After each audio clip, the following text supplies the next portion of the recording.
Hello, my name's Iffy Thomas and I'm going to share with you 5 mistakes that people make on Clubhouse. Mistake number 1, you don't need to do your hair. So the first mistake that people make on Clubhouse is that they forget that their voice is creating the vibration through the phone that people can hear. So the way you speak, your energy, your clarity, your so like all of these filler words are really distracting, and it's really hard for people to hear what your message is and who you are when you say well, like, so. All of those filler words make people on the other end think, hurry up, just get to the point. What are you trying to say? So the first mistake that people make on Clubhouse is that they forget that it's all about their voice. So all your energy should be through your vocal cords.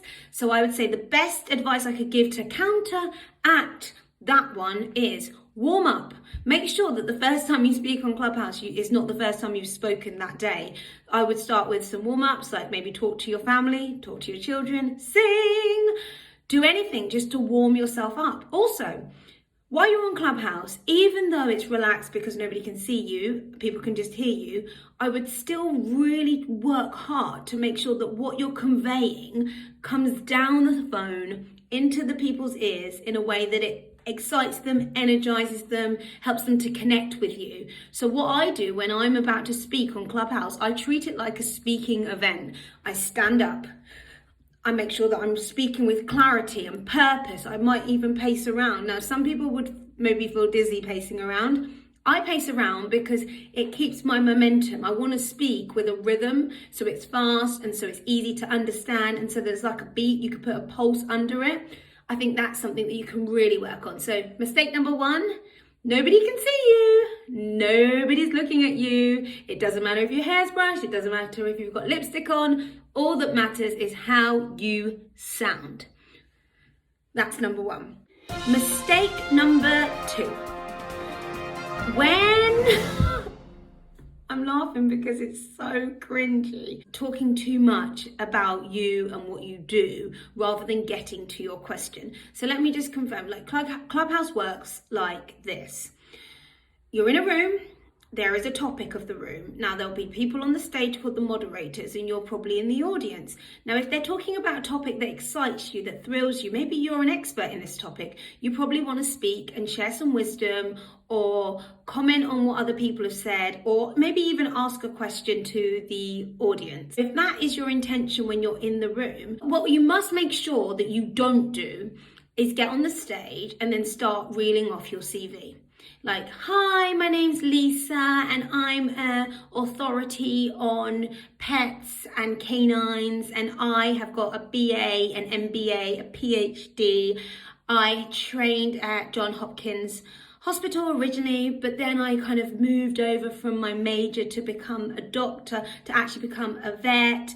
I absolutely love dogs and I love cats too, and rats, and basically all creatures. I love them all. I'm all about nature, and I'm a vegan as well. I'm into veganism. Now I know there's a thing called pescatarians. Yeah, that's what it's called. Yeah.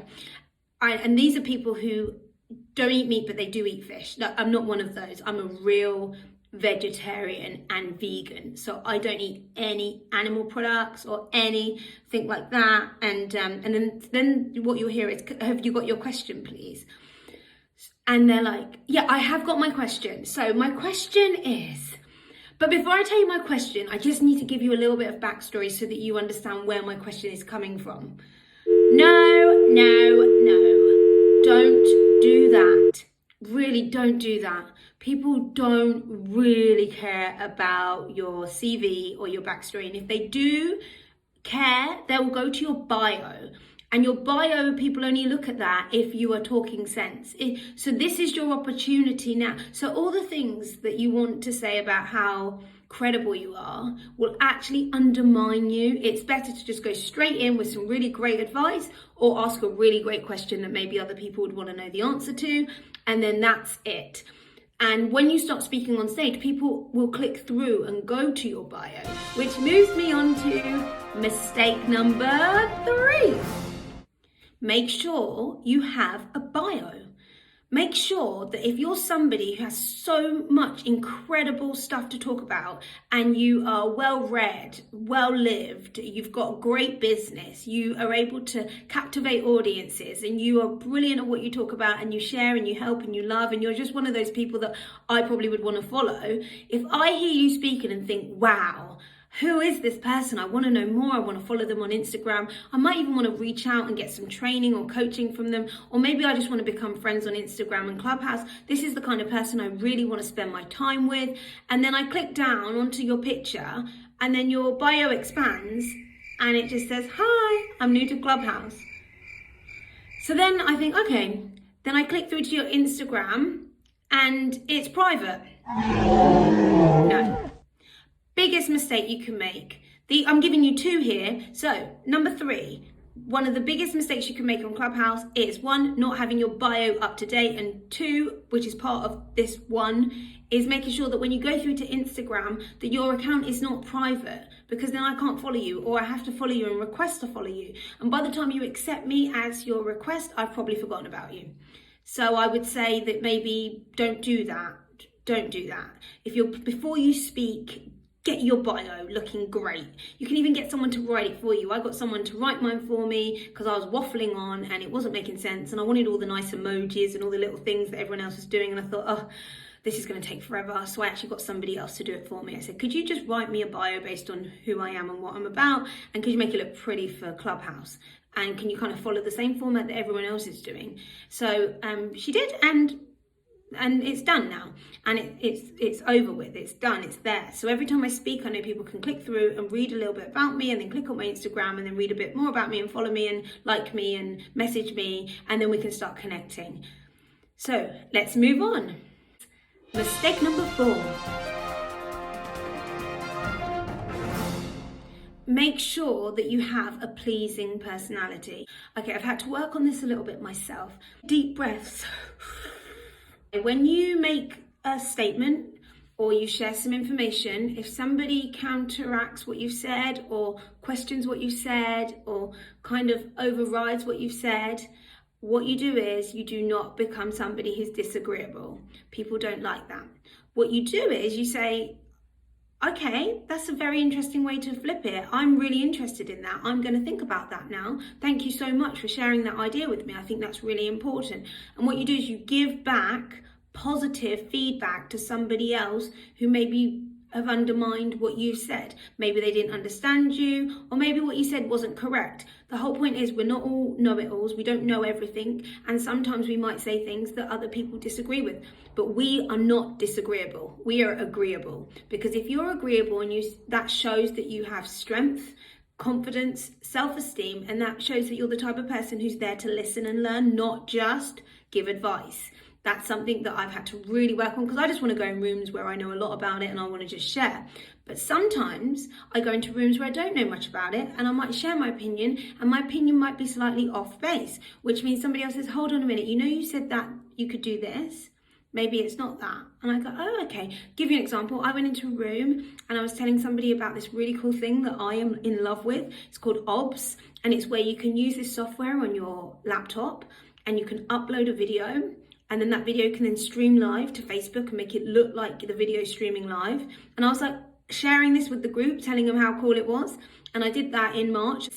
I gave advice on something that was out of date, that I didn't even know was out of date. So then somebody else said, hold on a minute, but can't you just upload it to your Facebook and just go to publish with a Premiere? If you publish it with a Premiere, then it streams live anyway. I was like, oh my gosh, I didn't know that. Thank you so much. Oh, thank you so much for telling me that. That's going to help.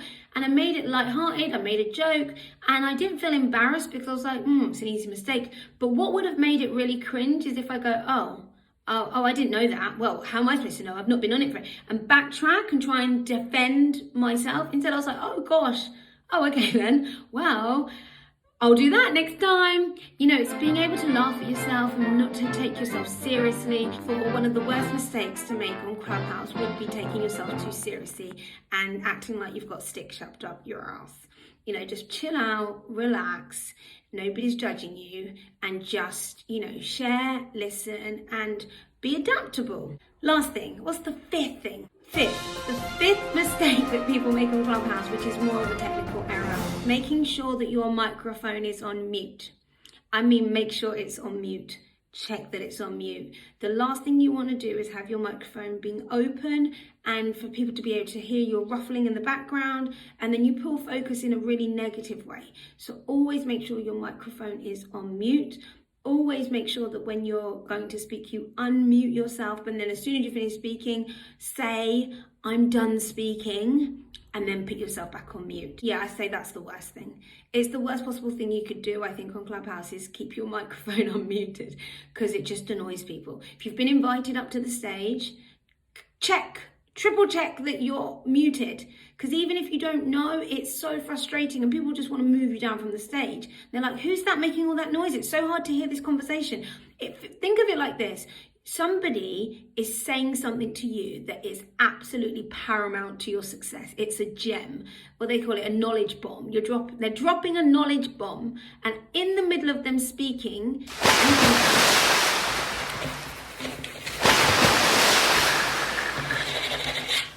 and then everyone's like, where's that noise coming from? Where's that noise coming from? And then they're like, oh, it's this person.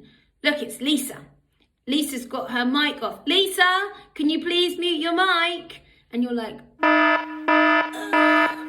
swallow me now. You don't want any negative attention on Clubhouse, because the moderators and the people on the stage will think, well, they're not really serious. There you go. There are my 5 things not to do on Clubhouse. Now I'm going to give you my 3 tips on what you should do. First thing is, make sure you pick a picture, a profile picture that shines. Something that makes you stand out, makes you memorable, shows the kindness in your eyes, brings across your personality. Maybe you could just use the profile picture that you use on your Facebook and Instagram and Twitter and LinkedIn. So then you're still branding yourself. Like, I changed my profile picture for Clubhouse and I made it with pink hair because I knew that would make me stand out. And then I changed my pictures across all of my social media for that purpose, and even on my WhatsApp. So choose a picture that is attention grabbing and that makes you memorable, whatever it is in your style. That's the first thing you must do. The second thing, make sure you have a really great bio. And the third thing is make sure your bio goes through to your Instagram. And then one more bonus thing, make sure that when people follow you, you write them back on Instagram. You say, thanks so much for following me. I really appreciate you following me. Maybe we can catch up on Clubhouse or do a room together. And you actually start engaging with the people on Clubhouse who follow you, so that when you go back to Clubhouse, it's like, hey girl, hey. So I've made some friends on Clubhouse, and whenever we see each other in the room, we're like, hey, how are you? And we feel like we know each other because we've done some rooms together. So I would highly recommend that you try and do some rooms together, even if it's not you just dropping knowledge bombs, but maybe it's you facilitating the conversation. So I've given you more than 3. There you go. Welcome to Clubhouse. I absolutely love this place, and I know you will. Find me on Clubhouse at Iffy Thomas. Follow me. Click on the bell so you know that when I'm going to be doing a room. Click through and follow me on Instagram. DM me and say, do you know what? I really loved that free Clubhouse thing that you just gave me. I really loved what you said, or I really didn't like what you said. Whatever. Message me and let me know what I'm doing right and wrong, and I will do my absolute best to make it better. I want to give you great content. So if you're just coming into Clubhouse, I just want to say, I got you. I got you. Let's do a room. Bye.